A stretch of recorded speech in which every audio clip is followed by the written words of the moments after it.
Здравствуйте, друзья! Добро пожаловать на мой канал Дом и сад. Сегодня хочу с вами поговорить о том, какую я буду сеять капусту.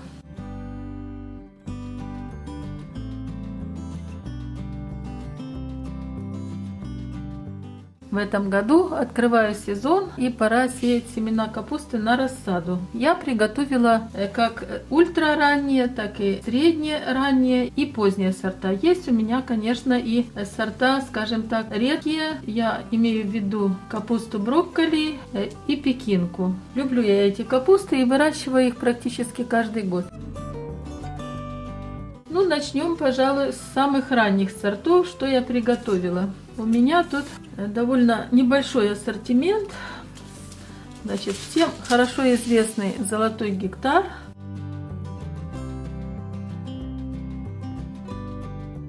Любимец всех огородников. Капуста растет быстро. У нее срок созревания от высадки 35-дневной рассады 60-65 дней. Головки такие небольшие, масса килограмм-полтора. Капуста растет очень хорошо, ну, при условии, что вы хорошо удобрите грунт. Капуста такая культура, которая любит хорошую питательную среду.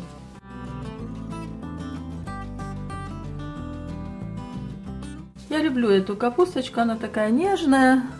Выращивать буду ее через рассаду, чтобы быстрее получить урожай. Я думаю, вы знаете, что ранняя капуста — это растения, которые не требуют большого количества света, поэтому их можно высаживать уже и в теплице, и в открытый грунт, конечно, под покрытие какое-нибудь, уже даже и в апреле. Что касается ранних капуст, у меня еще есть два сорта, это Парел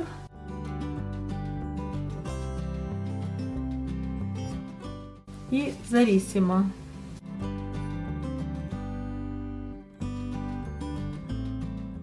Я взяла немножко семян, Парел и Зарисима.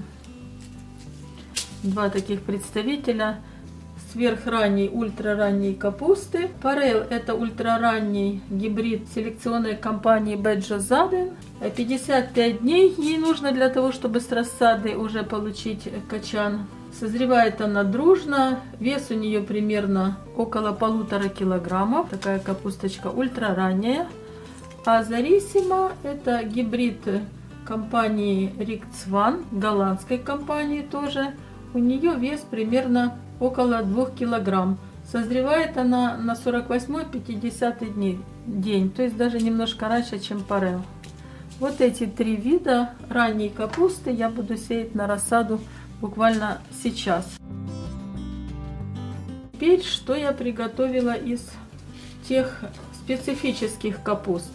У меня две пекинки, ямори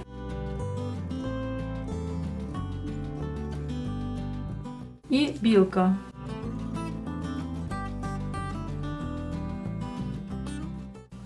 И пекинка ямори, и пекинка билка — это среднеспелые капусты. У них вегетационный период примерно 60-65 дней. У билка немножко больше, 65-70. Качан 1,2-1,8 килограмма у билка, а у ямори масса качана 2-2,5 килограмма. Ямори полностью листики не закрывает, как бы не формирует полную плотную головку. Поэтому если вы ее выращиваете, то понаблюдайте за ней. Она как бы в полураскрытом таком состоянии качаны. Не ждите, что она вам прям сформирует такую плотную головку китайской капусты. А вот билка, она закроется более плотно, и она как бы более зеленая. Но у нее, соответственно, и срок созревания на 5-7 дней дольше. Пекинские капусты — это растения, которые не любят много солнца, поэтому ее надо выращивать вот именно сейчас и выращивать в 2 оборотах. Эти же семена можно использовать для посадки в конце августа, и вы получите уже урожай в октябре. Так, что касается следующего необычного растения, которое я тоже буду выращивать, это брокколи. У меня два вида брокколи. Это Green Magic, моя любимая капусточка. Я ее выращиваю каждый год.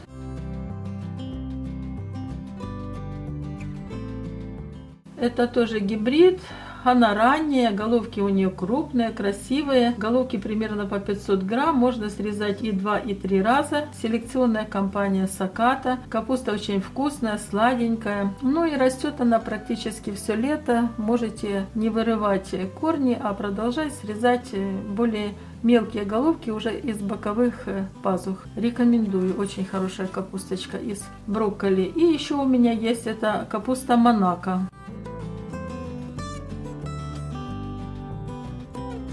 Такую я еще не выращивала, взяла семена, хочу посмотреть. Это среднеспелый сорт, 70 дней у нее срок созревания, вес около 1 килограмма. Капуста принадлежит авторству селекционной компании Сингента.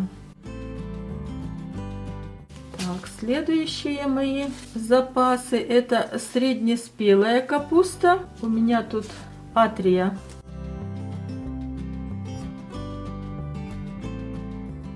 Атрия это среднеспелая, большая вкусная капуста. Я ее тоже уже выращивала. У нее вегетационный период 115-120 дней. Это среднеспелый гибрид селекционной компании голландской Seminis. Ну, большей частью она годится как бы для свежего употребления, но можно и квасить. У нее такие головки довольно плотные, хорошие. Поэтому раннее квашение, если вы любите квашеную капусточку в сентябре, пожалуйста, она вполне годится для такого раннего квашения. И еще один важный список это поздние капусты. У меня тут 2 вида, это оба гибрида. Капуста агрессор, я думаю, многим знакома эта капуста.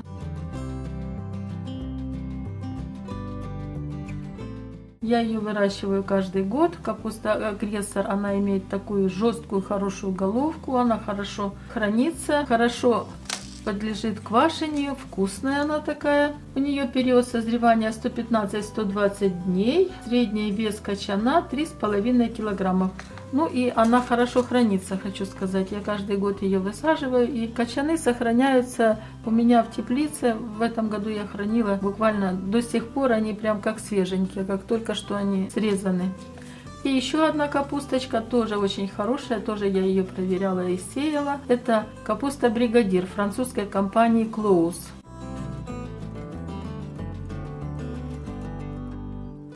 Бригадир, конечно, значительно больше головка, чем у агрессора, где-то около 4 килограммов, если вы любите такие большие красивые головки. Ну, так, Бригадир это самое то. Это среднепоздняя капуста, она очень урожайная, она не подвержена фузариозу, достаточно устойчива к таким грибковым болезням, которые часто поражают капусту, особенно поздних сортов. Поэтому выращивать ее одно удовольствие. Конечно, семена не из дешевых, но если вы выращиваете небольшое количество, вполне можно себе позволить. Ну и теперь я буду сеять. Думаю, что первые посадки ранней капусты я начну уже где-то в середине апреля, после 6 числа, может после 10, как только установится такая более-менее прохладная и ближе к теплой погоде, я буду уже высаживать капусточку в открытую почву.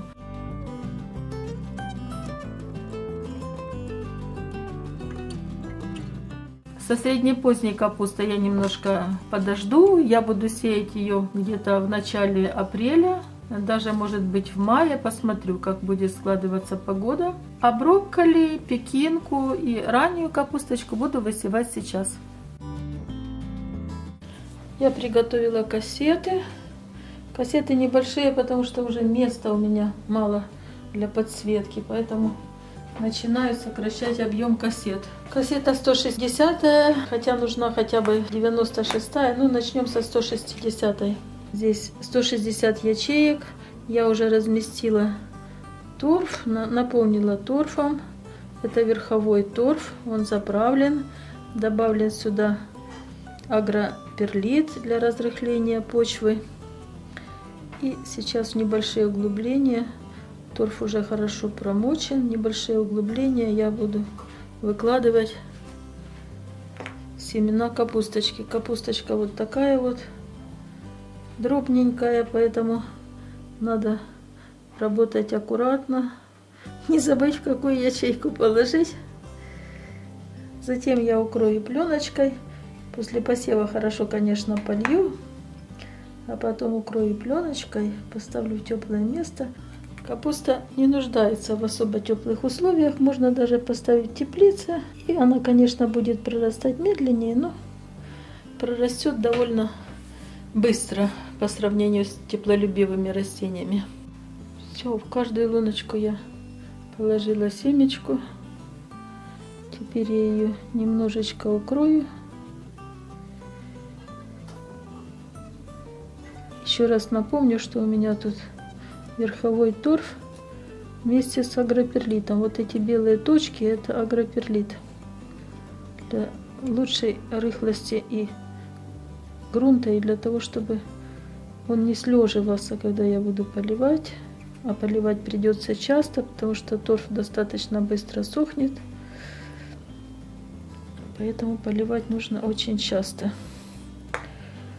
Так, и теперь прольем водный раствор фитоспорина, потому что ранняя капуста, она очень нежная, и ее очень любят грибы.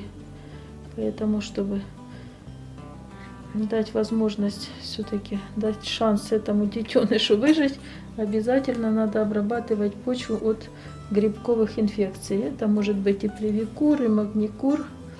У меня это фитоспорин, потому что сама почва, она уже продезинфицирована. Поэтому я просто ее заселяю полезными микроорганизмами. В данном случае это сенная палочка. Ну и после того, как я пролью всю кассету, я поставлю семена в теплое место при температуре примерно 20 градусов они у меня будут. Я думаю, всходы мы увидим где-то дней через 4. Капуста очень быстро всходит, быстро растет. Еще хочу сказать, что для посева семян капусты выбирайте субстрат близкий к нейтральному, чтобы pH у него был где-то на уровне 6. Потому что капуста не любит кислые почвы, она будет плохо расти. 5-5,5 ей не подходит. Надо выравнивать до 6. Ну все, посев у меня сделан. Теперь я укрою пленочкой и поставлю в теплое место. Будем ждать всходы. Всем спасибо, всем хороших урожаев, до скорой встречи. Не забудьте подписаться и поставить лайк.